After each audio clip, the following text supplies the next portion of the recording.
on this Harriet Tubman form. And some of the details, I know there's some artists in the crowd, but some of the details we're going to work out with the mache, some of the final details. But we use this shrink-wrapped plastic formed over a bag of leaves to create the form over which we're going to put a skin of mache, 5 layers thick. We decided to go for the mask approach. Yesterday I said sometimes people work in the round, others work with masks. We're making a huge mask out of paper that will get shaped over this, and then we're going to take the paper off of here, and either then you'll have the form, you could use it over and over again. You can make an army of Harriets, which I think would be cool. Yes. You can make 100 Harriet Tubmans going down the street. Can you imagine how powerful that would be? But anyway, we're going to at least make one for your event. But so there's that, and now over here by the stove, I'm going to demonstrate the cooking method.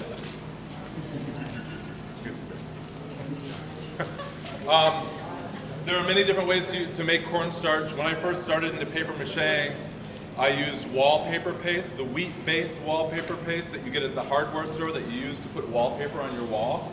In a pinch, you can go out and buy that stuff. It's got to be the wheat-based, not there's some other different types of wallpaper paste, but the wheat-based wallpaper paste works fine, but it's kind of expensive. You'll find that these little containers of the powder cost $3, $4 or whatever. It's kind of ridiculous. Others use white glue mixed with water. I know whole theaters that do all their paper mache work Flour with glue.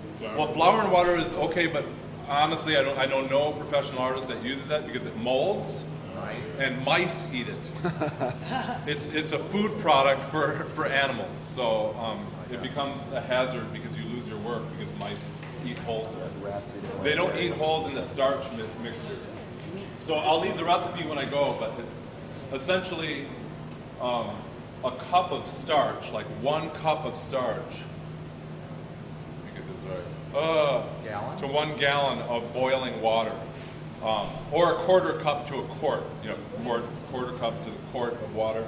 But it's 1 cup of powder mixed into 1 gallon of boiling water. So you set the water to boil, but you can't put the dry cornstarch into the boiling water like many cooks know, because it'll just turn to lumps. Okay? You have to suspend it in cold water first. So I take, usually I work with like those big yogurt containers and fill it. If I'm doing a gallon of mache, I'll fill that big yogurt, those big ones, yogurt containers, about half full of water at the most, and suspend the starch in that. In this case, I'm going to pour the starch in here. We can probably use almost the whole box in this one. Crank her up so it's boiling.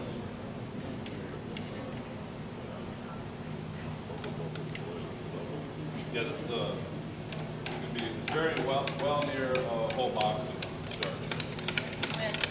Huh? Yeah, we didn't get a whisk, so I just made a homemade whisk out of wire. And it's very important that you suspend and don't have any unsuspended. You don't have to be suspended on dry. Dissolved is the common word. Dissolved starch. Because otherwise, I can't stand lumpy mache. And it's much more pleasant to use when you Huh? Yeah. Lumpy gravy. Do you like eating lumpy gravy? Yeah. You try. And I don't like using lumpy cornstarch for mache. I'm just going to use the whole box here. And the thing is that I'm just not measuring out here, but I'm putting excess starch in here so that when I see it starting to thicken, I can just stop pouring it in.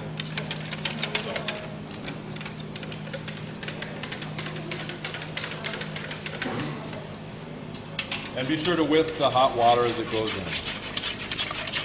I could do this. I could have done this on the floor. That would have been a little bit more photogenic. And I tend to make it like extra thick, like a thick, yeah, you return it to boil, and you got to keep whisking it so it doesn't like clump. Just like gravy. So, as soon as it returns to boil, you get bubbles, and it's like a lava pit, like I say to the kids. One of these days I'm going to do a project where we can like paper mache lava, and put food dye in it, and like boil it. Kind of make it like What's that? Yeah, like a volcano. Yeah. So here's another question. Yeah. Because there's another sense. Why hot water? Just so that it dissolves. Oh, it cooks it, it changes the constitution, and it makes it into like a thick, kind of like sticky paste. And does it save is the most common question. Well, it kind of turns gelatinous overnight. If you can seal it, like if you put it in a container and seal it and keep it from dehydrating, it doesn't get as gelatinous, but you can use it the next day, that's fine. It's just more like Jell-O and it's kind of unpleasant. It's not as smooth, so.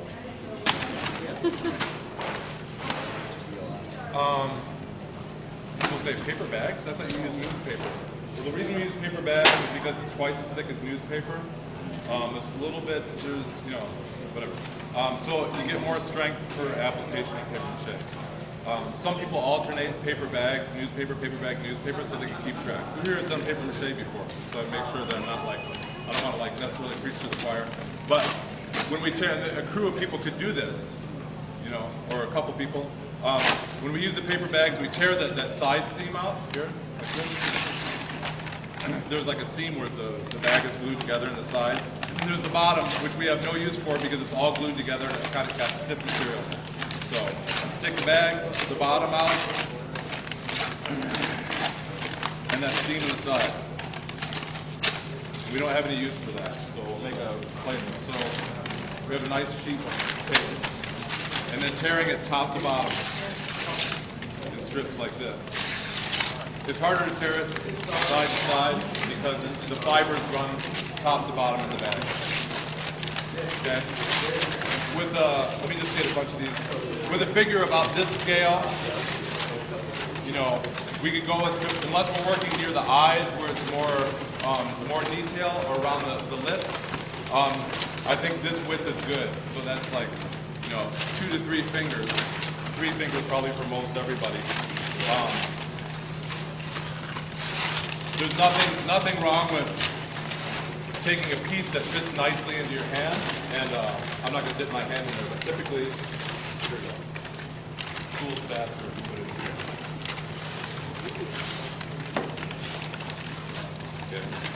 Okay. And Are you anything for your hands, though? what's that? It's too hot. It's so hot. I'm not going to put my hands in there. But once it's cooler, you can dip your hands in here like this, and make sure you get paper mache on both sides of the paper. Rub it in. You know, think about Harriet as you rub it in here. The hands are, I mean, this is the truth, you know.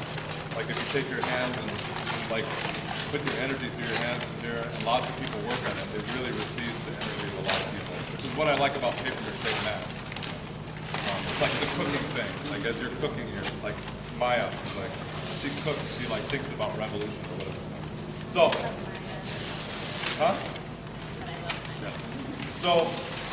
My technique is I take a piece that fits nicely into the palm of my hand so I can kind of rub it like that, and I tear off the pieces I need. And you start on one, you know, part of the form here, and you just slightly overlap the strips of paper like this. Whoops. The whole idea. With the plastic, we may have to start up a little bit higher because one of the reasons that we use the cellophane tape, and another reason that I like the plastic is that the paper mache does not like stick to it and glue to it. It just releases, no problem.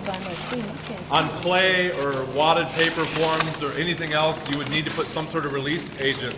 Otherwise, the paper will stick to it, and when you go to take the mask off, it'll be like, you know, you'll be ripping the mask into pieces trying to get it off. But the great thing about this waste plastic, I was telling everybody that I did jump into a dumpster, and somebody should have been taking a video of me because I jumped. It's a gigantic dumpster. I dumped into it and I threw big wads of it out of the dumpster. So that's what this material is from. It's basically garbage, waste material. But it's wonderful because, as you can see, it shapes really beautifully when you take it and you use it like in the helix kind of coil form, wrapping it around forms and laying it in coils onto a shape like this. Some of you that weren't here for the tutorial on